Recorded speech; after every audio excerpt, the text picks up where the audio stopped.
Esa empatía como tal, ese deseo de compartir tanto los momentos buenos como los momentos malos realmente de corazón con alguien más, es una demostración del amor.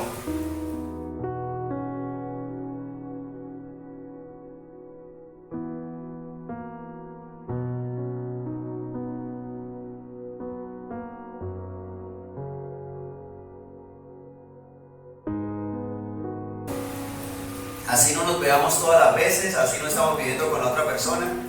Pero en los seres humanos es fácil poder analizar más o menos esa relación. Y con Dios. Porque es que también se hablaba de que debemos ser empáticos también con Dios. Que debemos acompañar a Dios, hacer la voluntad del Señor. Es la forma en la cual nosotros podemos demostrar empatía con Dios. Pero eso es algo que debe ser de corazón. Cuando nosotros estamos conociendo de Dios, Dios nos invita a nosotros a que andemos conforme a su voluntad y hagamos lo que a Él le agrada. ¿Por qué? Porque Él sabe que nos conviene. Inclusive la demostración de esa empatía de Dios para con nosotros, porque es el primero, esa demostración del amor de Dios para nuestra vida, es permitirnos conocerle y disfrutar de su camino, sabiendo que lo que Él plantea es para nuestro bien, es para nuestra bendición, es para nuestro beneficio. No solamente de nosotros, sino de nuestras familias y de nuestras generaciones. Y vamos a buscar con relación a esa empatía que debemos tener con Dios el libro de Judas, el capítulo 1. Y el libro de Judas es un libro supremamente interesante, y aunque sea cortico, que uno diría lo puedo leer en un solo momento, tiene tanta riqueza que para aprovecharlo habría que gastarle bastante tiempo a este texto. Y vamos a tomar unos extractos del libro de Judas para poder hablar algunas cosas. Y empecemos por Judas capítulo 1, verso 1. Judas, siervo de Jesucristo y hermano de Jacobo, a los llamados, santificados en Dios Padre y guardados en Jesucristo. Este Judas no es Judas Iscariote, es el discípulo de Jesús. Pero aquí está haciendo un llamado, ¿sí? Está enviando una carta a quienes, dice a los llamados, coma, santificados en Dios Padre, coma, y guardados en Jesucristo. Tres características: llamados, santificados en Dios Padre y guardados en Jesucristo. ¿Quiénes serán esos? Nosotros. Es un llamado a la iglesia, es un llamado a las personas que conocemos de Dios, a los que Dios nos ha llamado y además nos ha santificado en Dios Padre y nos ha guardado en Jesucristo. Nosotros tenemos esas características de parte de Dios. Nosotros a veces creemos que nosotros encontramos a Dios y resulta que no, Dios nos estaba llamando. Y por fin, nosotros nos dejamos encontrar. Nosotros somos los llamados, pero Dios también nos ha santificado como tal, apartándonos del pecado y consagrándonos a Él, santificados en Él y guardados en Jesucristo, porque nosotros no lo merecíamos. Nosotros merecíamos ¿qué? La muerte, porque la paga del pecado es la muerte. Pero estamos guardados en Jesús porque Él nos da la salvación. Él paga el precio por nosotros. Sigamos diciendo. Verso 2. Misericordia y paz y amor os sean multiplicados. Y vemos que aquí hay tres cosas: misericordia, paz y amor. Y todas están con para que estén todas juntas. Y aquí el Señor nos está mostrando que si estamos llamados a hacer la voluntad de Dios, ¿sí? Lo primero que nos ponen ahí es misericordia. Ya habíamos hablado que es misericordia. ¿Qué es? Pasar por alto la ofensa y ¿qué hago? Porque es que yo puedo pasar por alto la ofensa, pero te sigo odiando. ¿Sí? No me puedo perdonar y amar. Porque el asunto está en que yo como tal, yo puedo perdonar, ¿sí? Y dejar pasar la ofensa, pero no hacer nada por esa otra persona. Dejarla. Lo verá y listo. Esa misericordia que yo tengo hacia alguien de parte de Dios me mueve a buscar el bienestar de esa otra persona. Así me haya ofendido alguna vez, así me haya hecho algo. No es fácil, ¿cierto? Usualmente cuesta y nos pesa. Pero misericordia y paz. Nosotros tener paz, ahí sí entra el perdón. El que yo puedo recordar el momento, pero no me duele. Porque es que perdonar no es olvidar, ¿sí? Si a mí me hacen algo que me dolió mucho, lo más seguro es que nunca lo olvide. Inclusive para que se me olvide tendría que recibir un golpe en la cabeza muy fuerte o alguna cosa así extraña. Usualmente eso no se le olvida. Lo importante es que cuando lo recuerde no me duela. Pueda ahí sí pasar la ofensa. Esa paz es fundamental en nosotros cuando somos llamados por Dios para poder llevar el mensaje a las otras personas. Y amor. Ese amor es buscar el bienestar de la otra persona. Entonces vemos que se complementa misericordia y paz y amor, o sea que multiplicados. Entonces ya partiendo que somos nosotros los que estamos llamados a esta misión, arranquemos. Verso 3. Amados, por la gran solicitud que tenía de escribiros acerca de nuestra común salvación, me ha sido necesario escribiros exhortándoos que contendáis ardientemente por la fe que ha sido una vez dada a los santos. Verso 4.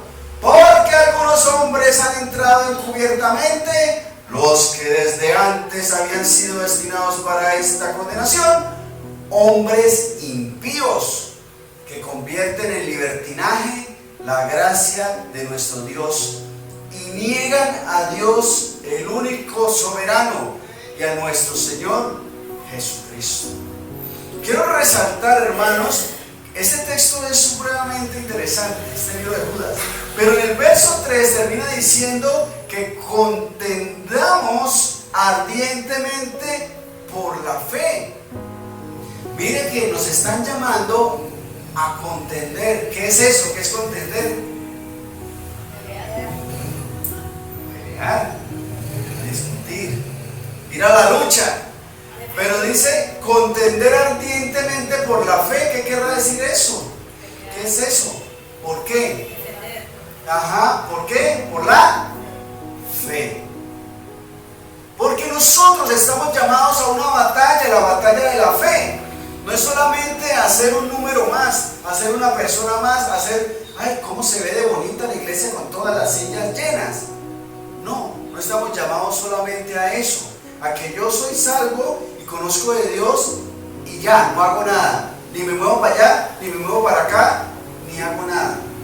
No es solamente mi salvación individual, porque ya después de conocer de Dios, de ser llamados, santificados en Dios y guardados en Jesucristo, debemos ser llenos de misericordia, paz y amor para contender ardientemente por la fe, pelear por la fe. Es una batalla, es una lucha, y aquí nos da un ejemplo. ¿Contra qué dice el verso 4? Dice, porque algunos hombres han entrado encubiertamente, los que desde antes habían sido destinados para esta condenación, hombres impíos que hacen ¿qué? Convierten en libertinaje la gracia de nuestro Dios.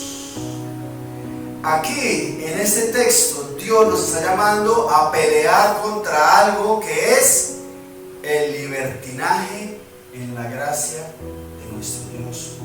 Porque hay gente que convierte la gracia de Dios en libertinaje. ¿Qué es eso? Que como ya somos salvos, como ya tengo poder de Dios, ya el Señor perdonó todos mis pecados, todos, como mi saldo está en 0, entonces yo puedo hacer como quiero.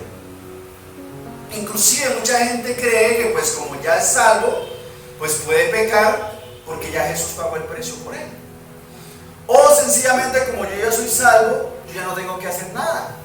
Ya fui a la iglesia y con ir a la iglesia es suficiente. No tengo nada más que hacer. Eso es libertinaje. Porque si uno llama a un soldado y el soldado se entrena y hace ejercicio y se vuelve musculoso y fuerte y diestro y tiene buena puntería y es rápido y es ágil, es para condecorarlo y dejarlo ahí que se vea bonito. ¿Es para eso? ¿No, cierto? ¿Qué debe hacer el soldado? Ir a la batalla.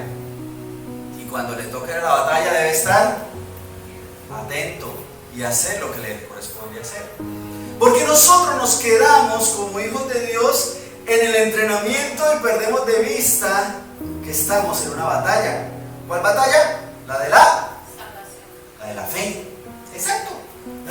motivación, la de salvar las almas. Porque nos quedamos en eso. Bien entrenados, bien fuertes, con muchas medallas aquí. Pero cuando viene el enemigo, ¡pium!, salimos corriendo. O sencillamente ni siquiera nos estamos entrenando. ¿Por qué? Porque yo voy a la iglesia y con ir a la iglesia es suficiente. Eso es libertinaje. ¿Por qué? Porque yo soy salvo. Sí, vas a ser salvo. Pero el que está al lado suyo, su vecino, su hermano, su primo, su hijo, su amigo, ¿qué? Usted es salvo y va para el cielo. Téngalo por seguro. Pero ¿y los demás? Aquí estamos en una batalla. Si hay una guerra y el batallón completo se queda en el... ¿Cómo se llama? En el batallón. Y salen 2 o 3 no van a pelear. ¿Se salvan los que se quedaron? Se salvan. Pero ¿pelearon? No pelearon. Era la función que se quedaran allá resguardados en sus casas. Nosotros debemos entender eso. Eso es mediocridad. Cuando yo conozco de Dios y sigo conociendo de Dios, pero me quedo callado, no le hablo a nadie de Dios, no le predico a nadie, no hago un cambio en mi vida, no busco el cambio también de los demás, estoy dejando que el enemigo siga avanzando. Y yo ya soy salvo, pero me quedo quieto.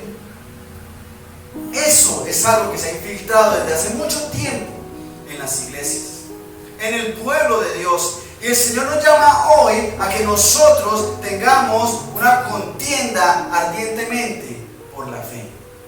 No podemos estar un día así, busco de Dios, y otro día no busco, y el lunes a viernes me porto así, y el sábado y el domingo sí voy a la iglesia y me porto diferente. O en tales fechas, o hago unos paréntesis, Señor, tú sabes que yo ya soy salvo, pero hoy me voy a descargar un ratito. Eso es libertinaje. Y miremos unos ejemplos. Verso 5. Mas quiero recordaros, ya que una vez lo habéis sabido, que el Señor, habiendo salvado al pueblo, sacándolo de Egipto, después destruyó a los que no creyeron. Aquí está hablando de personas.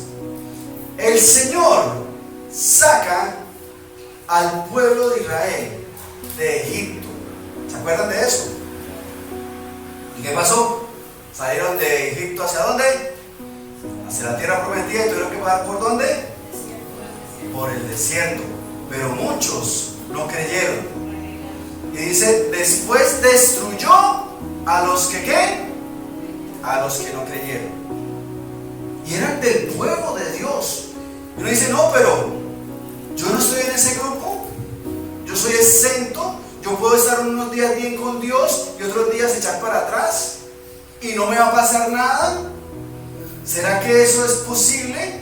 Dice, no, pero es que eso pasó en el Antiguo Testamento, ¿cierto? ¿Dónde estamos leyendo en este momento? En el Nuevo, casi coronando al final. Verso 6. Y a los ángeles, que no guardaron su dignidad, sino que abandonaron su propia morada, los ha guardado bajo oscuridad, en prisiones eternas, para el juicio del gran día. Miren, ni los ángeles se escapan de eso. Porque aquí está hablando de esos ángeles que se echaron para atrás con Satanás. ¿Será que si se echaban para atrás entonces estaban exentos? Pero si son ángeles, ¿cómo no los iba a perdonar? ¿Pero qué dice que fue? ¿Los ha guardado qué? Bajo oscuridad, en prisiones eternas, para el juicio del gran día. Ni los ángeles escapan de eso. Verso 7. Como Sodoma y Gomorra y las ciudades vecinas, las cuales de la misma manera que aquellos, habiendo fornicado, ido en pos de vicios contra naturaleza, fueron puestas por ejemplo, sufriendo el castigo del fuego eterno. ¿Cómo será ese ejemplo que hoy en día todavía nos acordamos de esas dos ciudades? Inclusive siempre se nombran juntas, Sodoma y Gomorra. O sea que si una ciudad se corrompe delante de Dios, echa para atrás, ¿será que se escapa? Mire, ni personas, ni ángeles, ni ciudades. Y podríamos seguir así,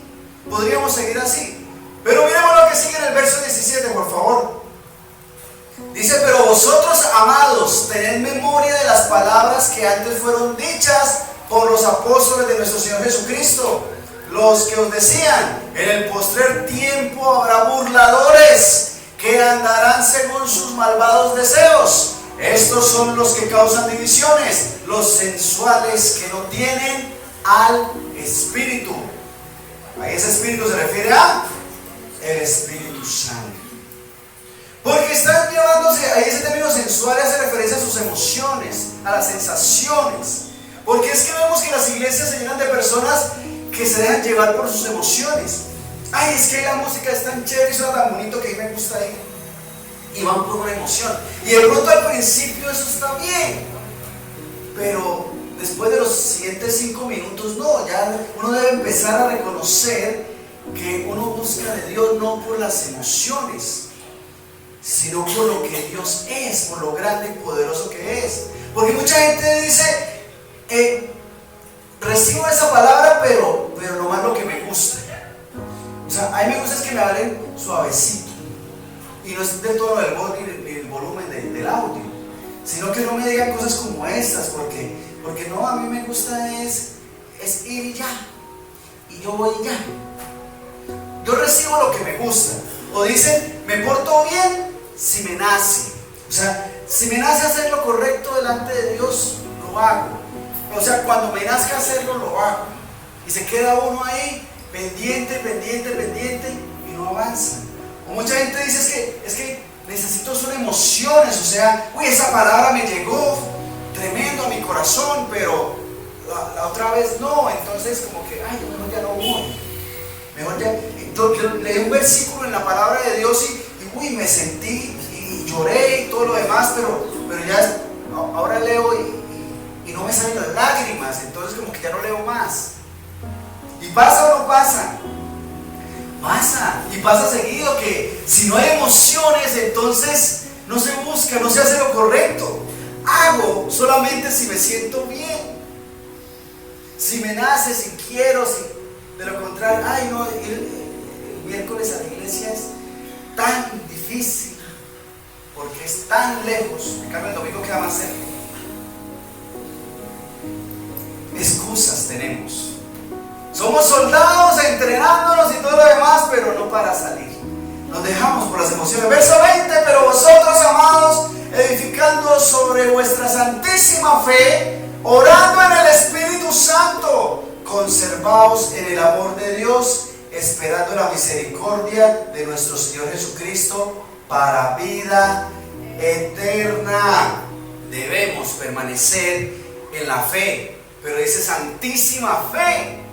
En santidad, en búsqueda de Dios, en oración, sin contaminarnos, orando en el Espíritu Santo, porque es que es con el Espíritu Santo. Debemos ser llenos del Espíritu Santo. Pero mire, dice, conservaos en el amor, debemos estar siempre en el amor de Dios, esperando la misericordia del Señor Jesucristo, la vida eterna. Nosotros debemos permanecer entonces en esa búsqueda de Dios, en esa constancia con Dios, en esa santidad con Dios. Porque mire la misión, verso 22. A algunos que dudan, convencerlos. A otros, salvar, arrebatándolos del fuego. Porque somos el pueblo de Dios, somos un pueblo especial, llamados para anunciar las virtudes de aquel que nos llamó a las tinieblas a la luz. Pero ese llamado debe ser como los bomberos. Corran y vamos a hacer. Que yo veo una persona que necesita una palabra, que necesita oración, me da pena, yo no sé orar, pues entonces por lo menos invítelo a la iglesia, o denle un teléfono donde pueda llamarnos, o cómo buscarlo cuando ya usted sienta que va creciendo y va avanzando en estas cosas. No tenga ningún reparo en hacer esto, porque estamos llamados a esto, arrebatándonos del fuego. Y de otros tener misericordia con temor, aborreciendo una ropa contaminada por su carne. Eso hace referencia a que si yo le estoy predicando a alguien, esa persona no recibe, entonces no le debo hablar y ni me le acerco y de lejos y uy, no. Al contrario, es tenerle misericordia a esa persona, tener misericordia, con temor de no llegar a caer, a lastimarle o a herirle o a hacerle daño, porque ahí sí lo manda para la olla. No, ya le prediqué 2 veces y como no quiso ir a la iglesia, o fue a la iglesia y como no volvió, entonces no le vuelvo a llamar, no le vuelvo a decir, ni le hablo ni le contesto. Inclusive a esa tienda que va él, yo no voy, yo voy a la tienda de allá. Nos pasa, hermanos, nos pasa.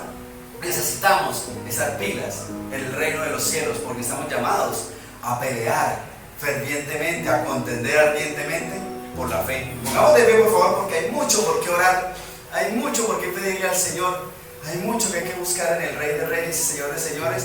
Y Él nos está llamando a todos nosotros a que nos pongamos pilas, a que sigamos entrenándonos en Dios, pero con la visión de participar de la buena batalla de la fe.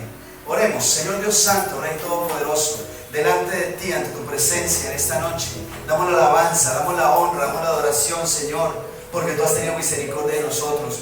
Tu gracia y tu bondad está en nuestra vida, tu gracia y tu amor está en nosotros. Nos has dado salvación, Señor Dios, nos has dado vida eterna, y ahora podemos andar en esta fe, Señor, a la cual tú nos has llamado, Señor Dios Santo, para que andemos conforme a ti, pero para que andemos haciendo tu voluntad, conforme a lo que tú has establecido, Señor Dios, peleando la buena batalla de la fe.